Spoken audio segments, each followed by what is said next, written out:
that once I have been, quote, there, and for there, so I don't sound like like too much, let me reference Frank Barron's remarks yesterday, because he certainly is straight, a psychologist. And he listed a number of criteria for consciousness. He did it exquisitely, so I'd like to borrow his list. The first one he suggested was range of effective attention. That is, the experience of simultaneously being conscious of many levels of awareness. So that I can understand that at the same time I am involved in what you will excuse my language is the game of lecturing, right? I can also, I think, stand aside and see myself involved in the game of lecturing. And I also can jump to some other levels of consciousness in which I can see relationships between us other than the social role which we are presently involved in, that is, of lecturer and audience.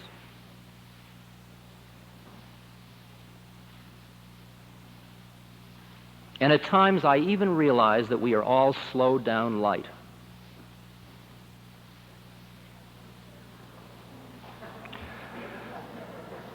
Now, the second point Frank makes is the realization of depths and heights for which no words exist. And I want to read to you a very brief example of that. This is in a book called Black Elk Speaks. It's the life story of a holy man of the Ogallala Sioux. And it's an extraordinary book, and it describes this black elk's first mystic visionary experience, which sounds very much like hundreds of psychedelic reports I have back in the files. This is the one he had when he was 9 years old. And he said, "And while I stood there, I saw more than I can tell, and I understood more than I saw. For I was seeing in a sacred manner the shapes of all things in the spirit, and the shape of all shapes as they must live together like one being. And I saw that the sacred hoop of my people was one of many hoops that made one circle, wide as daylight and as starlight. And in the center grew one mighty flowering tree to shelter all the children of one mother and one father. And I saw that it was holy." I am sure now that I was then too young to understand it all, and that I only felt it. It was the pictures I remembered, and the words that went with them, for nothing I have ever seen with my eyes was so clear and bright as what my vision showed me. And no words that I have ever heard with my ears were like the words I heard. I did not have to remember these things. They have remembered themselves all these years. It was as I grew older that the meanings came clearer and clearer out of the pictures and the words. And even now I know that more was shown to me than I can tell. And I think for most of us that describes a component of our own experiences. The third thing Frank mentions is sensitivity of breadth of consciousness of others. Now here I think that there is an absolutely fascinating research area concerning empathy and ESP. When I was running a session, guiding a session, at one point a fellow said to me, now let me explain what I was doing. I was lying there listening to the music, and I was being with him. Now this is in silence, so that primarily what happened was I suddenly got a picture of the inside of his head.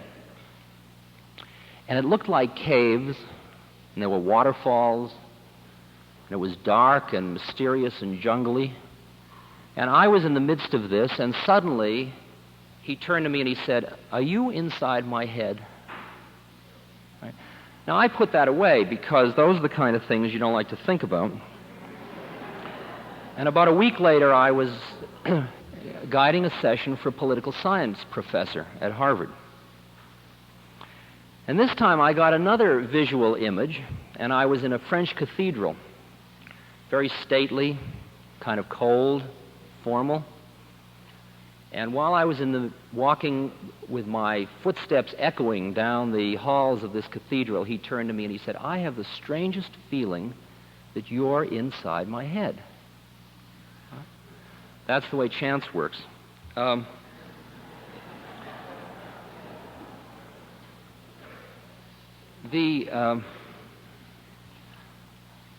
one point, I had a session with a fellow.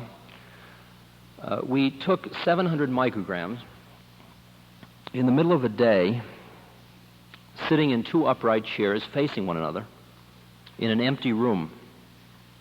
He had created the setting, I had not. Now, this was a little much for me, and I found myself glued against the back of the chair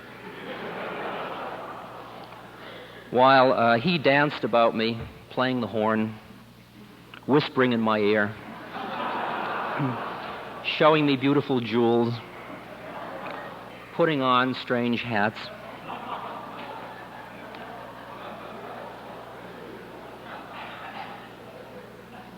And finally, I went to the floor thinking to myself, if there only wasn't so much light, at which point he walked over and he pulled down the shades.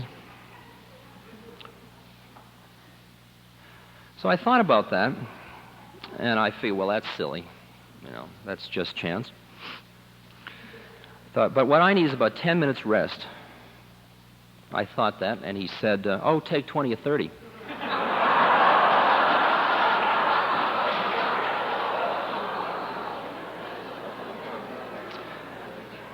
And then he walked over to me and he looked down at me and he laughed.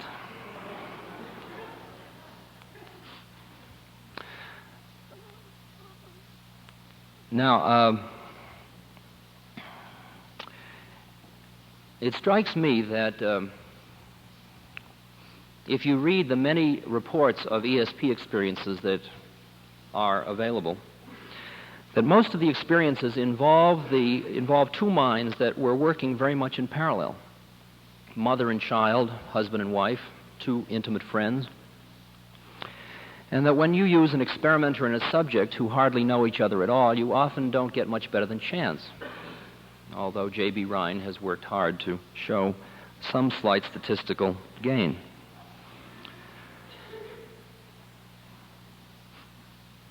And it seems obvious to me that a very real set of researches can and should be done in which one creates an opportunity for two people to get, if you will, their mind in phase with one another through the use of psychedelics.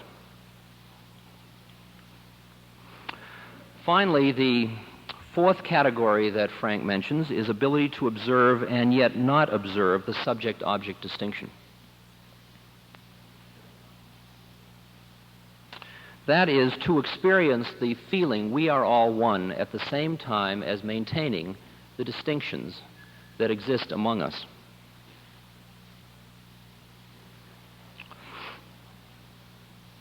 Now, it is very interesting that the LSD experience comes at a time when Marshall McLuhan, for example, points out that we are in the electric age, when we can extend our central nervous system through technological means to the point where the world becomes like a big village because everything is instantaneous. We know everything that's going on everywhere in the village.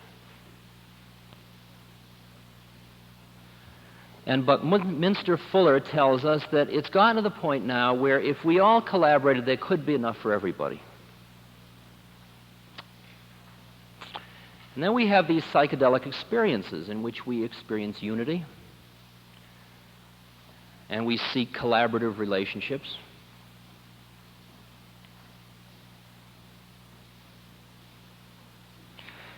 And as I experience a unity in the universe, in the world, let's say,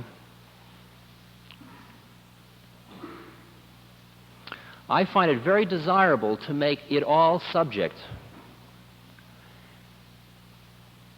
And I also understand that almost any learning can occur almost instantaneously if one is able to get rid of the subject-object distinction between that which one learns and that which is learned.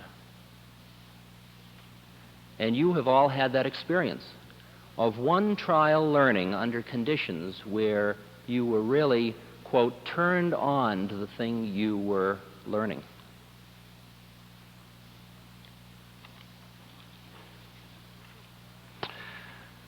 Okay, now I'm going to stop shortly, but what I asked myself was, well, okay, if this experience is so great,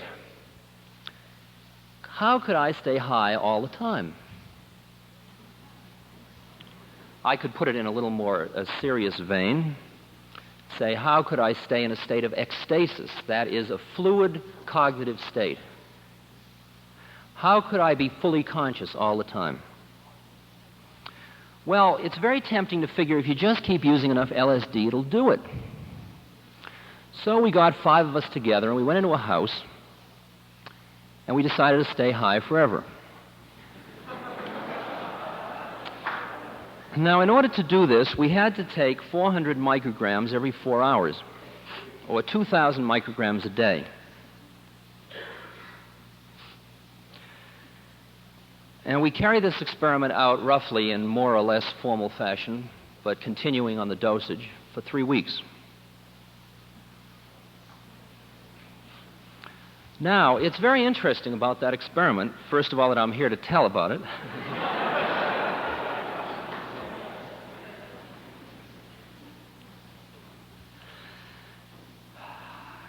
And just a few of the interesting aspects of it. First of all, it was apparent to me that you do not stay at the highest state of consciousness for 3 weeks. You do not stay with the clear white light. You do not stay where all is one in a completely homogeneous field. You stay much more at what you'd call second Bardo. You go way out and then you come back to some middle level, but you definitely stay with a heightened sense of awareness. And then I found an interesting thing about sleep patterns, because you, after a while, you don't go to sleep and you don't go to sleep, and then you go into neutral. And you're there, and yet you're completely at rest. And 3 weeks later, when I emerged, I was just as physically healthy. That's when I went in, rested. Okay. And I realized we broke that experiment up. It fell apart because we had not made realistic arrangements for dealing with the interface between that experiment and the rest of the world. Because during that experiment, during the initial stages of the experiment, it wasn't possible to carry on a set of external game commitments or external social contracts. And it would seem to me a very reasonable research to carry such an experiment out under conditions where you provide a supportive environment to see what indeed will happen. There was change. But the interesting thing was when we stopped taking the LSD, we all came down.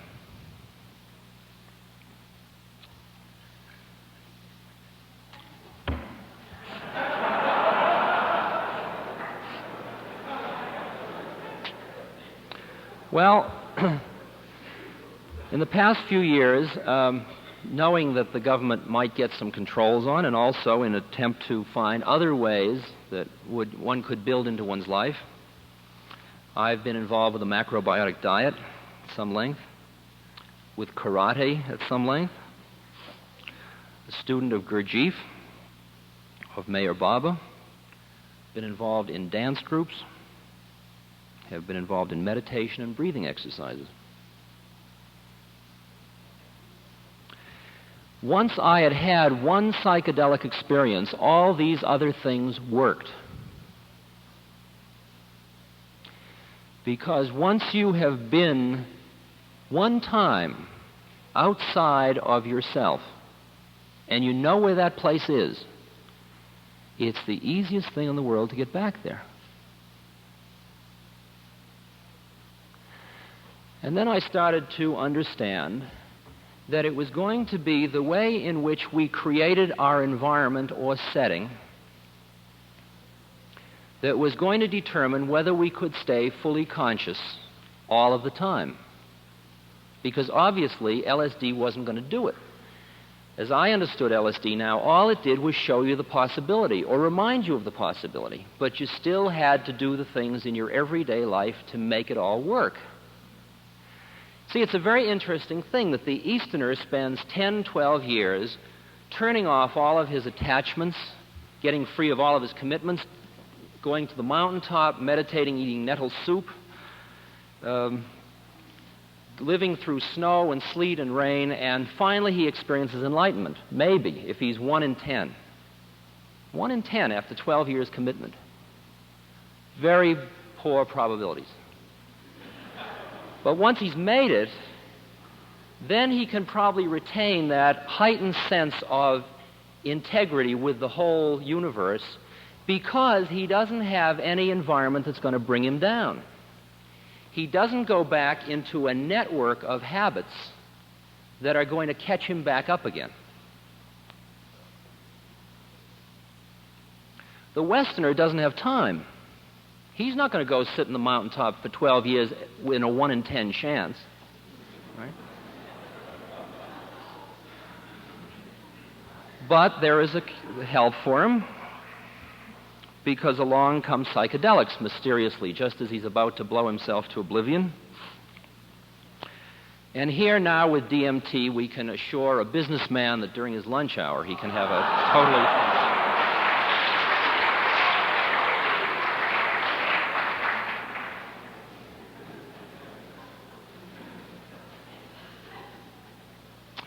But probably at 2 p.m. he'll be just as hung up as he was at 10.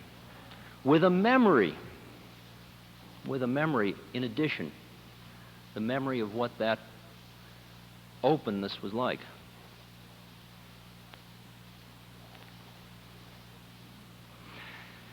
So it may turn out, you see, that all the drug did was to take we cynical Westerners and give us hope by showing us the possibility and starting us, as I was started, on a journey which is irrevocable. And that the journey will end up taking just as long as it would have had we done it in the East on faith, without knowing what the end point was like. But we didn't have enough faith to do it. Now, we have been through a series of many social community experiments trying to create an environment that would allow you to maintain full consciousness. And all of them have failed, and all of them have taught us a great deal. And I think the word failure is the wrong word. They've all ended. They've ended because they were completed, because we saw the fallacy or the limit of the situation, or it was time to change into another institution.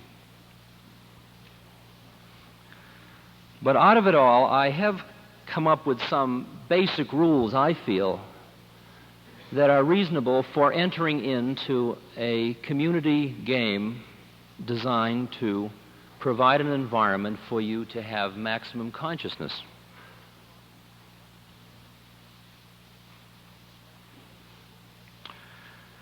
The first thing involves the numbers.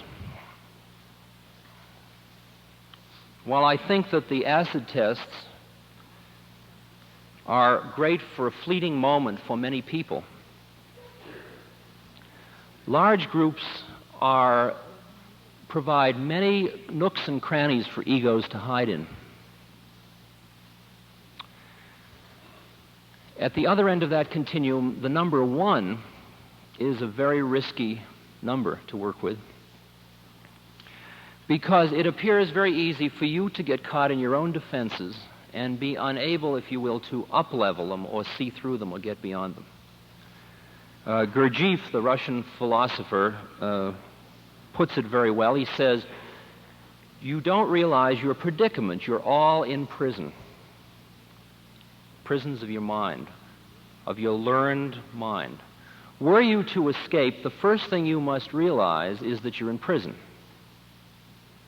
After all, if you think you're free, you can't escape from prison. Second thing is you can't escape alone. You need the help of others. And then finally he points out that you need maps and guides because, after all, you've been in prison ever since you can remember. You don't even know which way is out. Okay? So that if we say, well, one isn't quite enough, we try two, which is the marriage unit that exists in our present society, which seems to be having a hard sledding. Problem of two is that people get locked in power struggles. And there's nobody to arbitrate. And sometimes when those struggles get powerful enough, they can ride right through LSD sessions. Well, maybe the number 3. But that's a very sexually risky number. So maybe 4 is the best unit to work with at first. Take 2 couples, because a couple is really the basic unit. Now, if I can understand why most of our experiments have ended, it's because we haven't had the courage, if you will, or the knowledge or the wisdom to set up contracts for the communities in advance of a specific enough nature. It's too easy to get a group of groovy people and say, well, what do you say, let's all live together and it'll be great and we'll all have sessions and we'll go places. Or just to open the door and in come 10 people and you close the door and there's your group.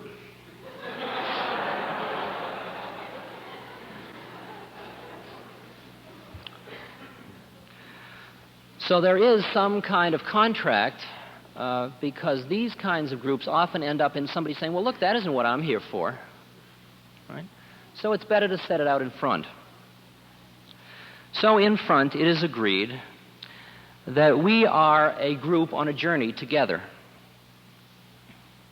And that this journey, the goal of this journey is to increase each of our awarenesses, and that we have decided to travel as a group. Now, if you want to travel as an individual, do so, but don't join a group. Right? There's a very specific type of group I'm talking about now, but it works, as far as I understand thus far. Make the definition of the goals as explicit as possible. It has got to be built into the contract that the person understands that the risk is his own identity as he knows himself. This leaves not open to him what is known as the cop-out of saying, oh, well, after all, that's me, that's the way I am. Okay? That's not available.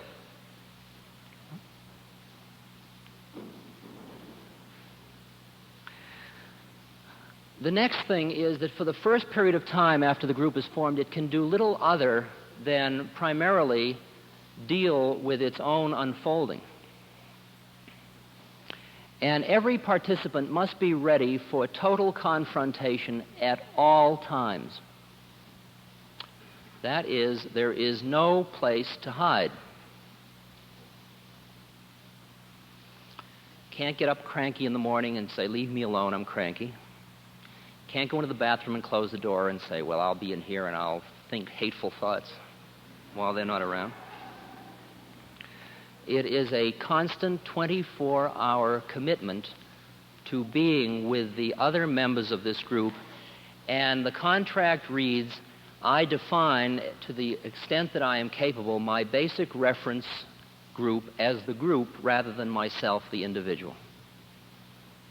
Now, if you're not ready to enter into that group, then try another method.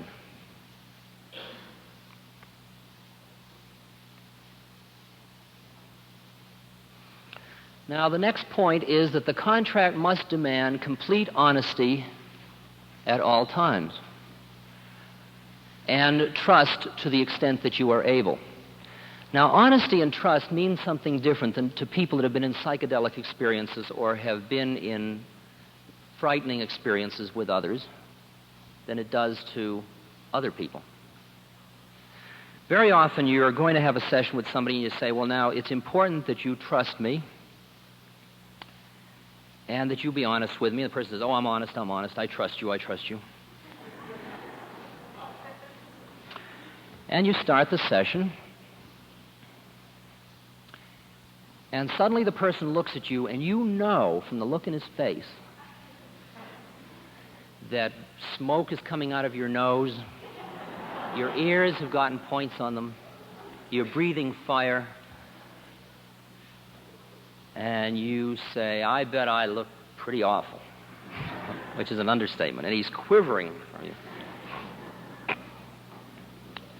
Because the level at which he said, I trust, wasn't nearly the depth of the level of trust that was demanded. Because suddenly he's thinking, what am I doing in this room with this idiot who's given me this drug? Am I out of my mind? Which he is, of course.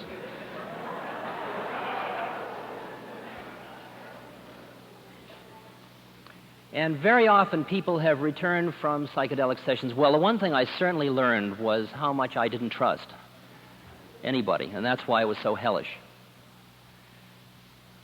I was asked recently, how do you account for bad sessions? And my answer was dishonesty. Because I am convinced that a person knows inside of himself just what's going on, and that I have very often gotten into a situation where gone through complicated arrangements to arrange a session, the person's there, and tremendous cost and effort, but I know I'm not ready. And I have to have the guts to say I'm not ready. And being this honest, you can get confident that your sessions are positive and meaningful. Now, one of the keys that isn't in the contract, but it's a key to the community, is to keep everybody subject. Don't get into any of the hims and hers. It's not me and them, it's us. And when you experience a negative feeling towards somebody else, keep in mind that you have made them object to the extent that you put that feeling in.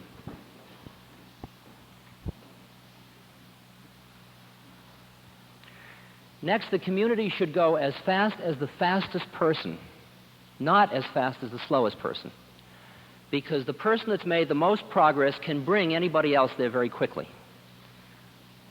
The group should always move in relation to the person that is most aware at any moment.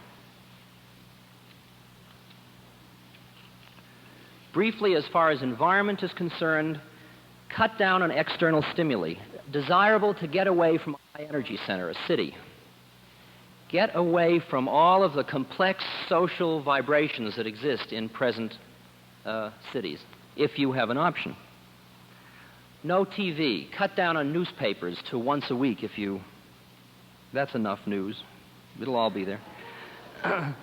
Put some control on your telephone. The telephone, as far as I understand it, is like dial a mind. Anytime you want to call somebody else's mind, you dial them, and when it rings, you're supposed to be available. Well, you've got to turn off a lot of the external stimuli for a while until the group starts to function as a unit. Turn on beauty in the environment, and this is what the women are great at. Creating ecstasy in the environment with art, with flowers, with beautiful things that wake you up. Anything that's an alarm clock to wake you up to a higher level of consciousness.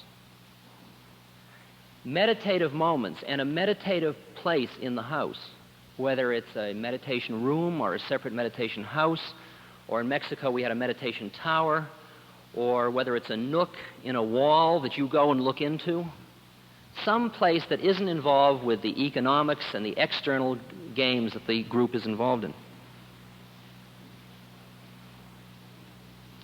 And as far, finally, as the role of sessions in all of this,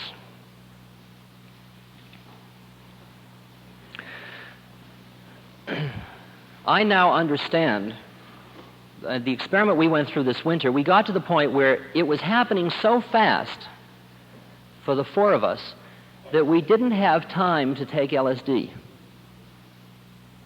All right?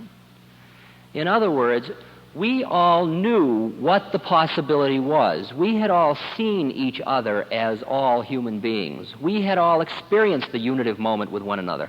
Now we realized, and we could see when it wasn't being realized, where the flaw was. There was sufficient consciousness for us to do something systematically to get ourselves to this other state of consciousness. So it may well be interesting that the moratorium that Tim Leary called for a year, which he said was a cooling off period, while I don't share that, I'm not making that call by any means, or even suggesting it, I do say that those of you that have had psychedelic experiences, many of you have come back from these experiences mildly depressed. And this depression, upon close analysis, is because you look and you see that you were involved in some very ugly human games. Social contracts with your marriage partner, in your job, a dishonesty here, a little deception there, a dead subject-object relationship. If you're a teacher, you're going in and looking at the students as them.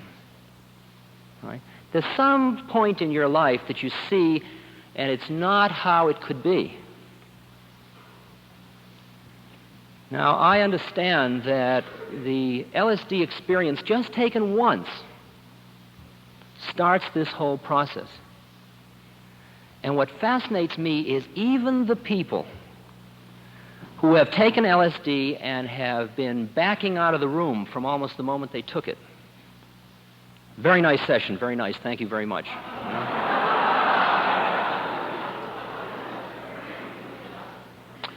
Even these people, a year or two later, you know the funniest thing, right? Now, I can't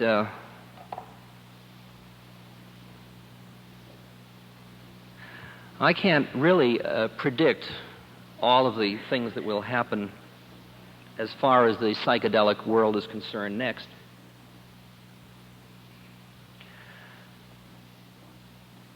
It does seem to me that for many, many thousands of people, a journey has been begun just like my journey. And if it is true that evolution involves increased consciousness, and if indeed I have labeled the journey correctly, perhaps the groundwork has already been laid down. And now all we need to do is listen to ourselves. I'm going to stop now and take questions if you have any. May I ask two questions? Well, ask one question at one question. Okay.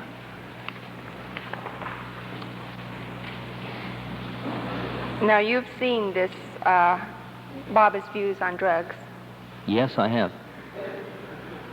That's not my one question. Right. Okay. Thank you so much. Go ahead. This is a setup. I know I'm walking into this one, so I'm ready for it. That's all right. She's ready for it, too. Okay, I'll try to talk louder. On February... No, you're going to ask a question now. We're not going to make a question. I'm going to build up to it because this is one thing you haven't said, and I think it'd be interesting to the audience to know this fact. On February 4th, I believe it was, you said in Berkeley that you no longer anticipated using LSD in the foreseeable future. Now, if the paper is right, the Daily Californian, February 7th, I wonder, and you also said that you wanted to know what a man could, if a man could be a man, what a man could be without the drug. And you thought that it says the only way to achieve a perpetual state in which a man can be a man is through non-chemical means, he said. I didn't say that. Okay, it's a misquote. Oh, that's from me? Okay, then I said it right. This is from the... Check. Oh, okay. Right. Now, you have postulated that the psychedelic guru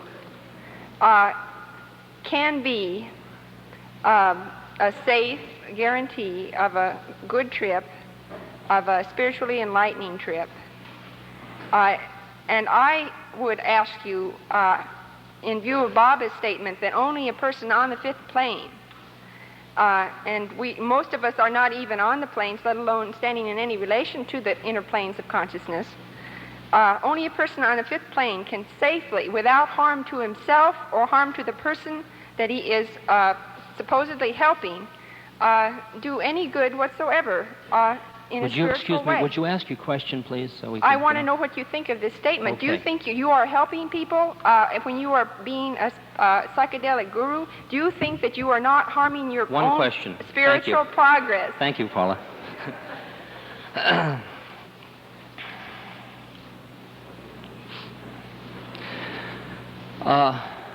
I'd like to tell you a brief story.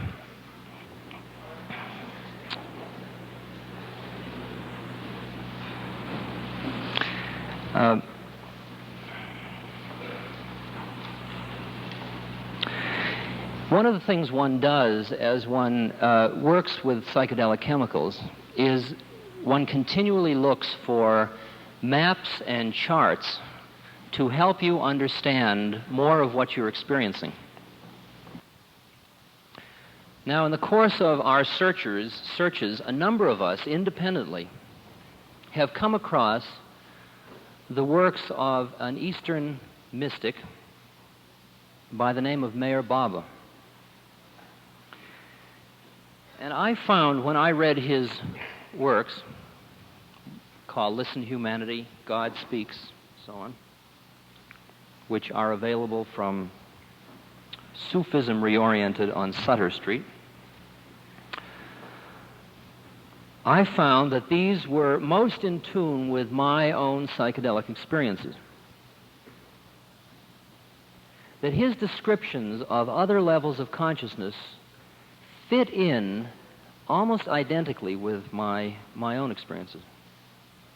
And that he also apparently was referring to a lot of things which were experiences I had not shared.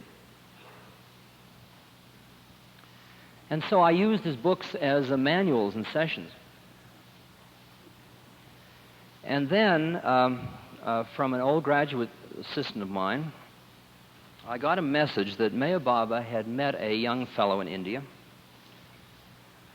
who had said to him, you've got to stop taking drugs.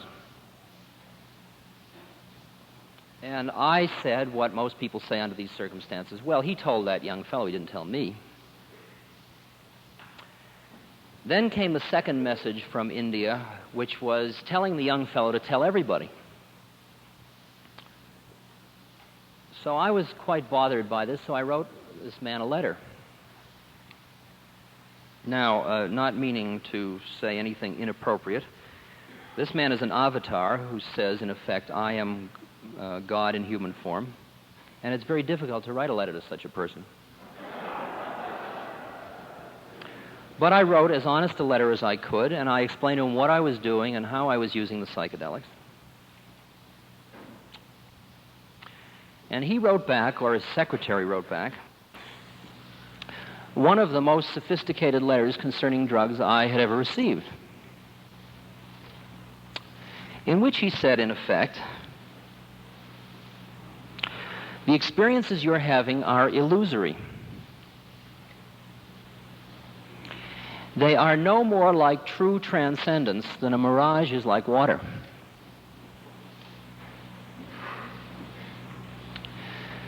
Then, he said, to a few serious spiritual seekers like yourself, LSD may have started you on something, but it can do you no more good. And what you must do now is follow me. Love me enough and I will take you through, because you need a perfect master to get to the seventh plane.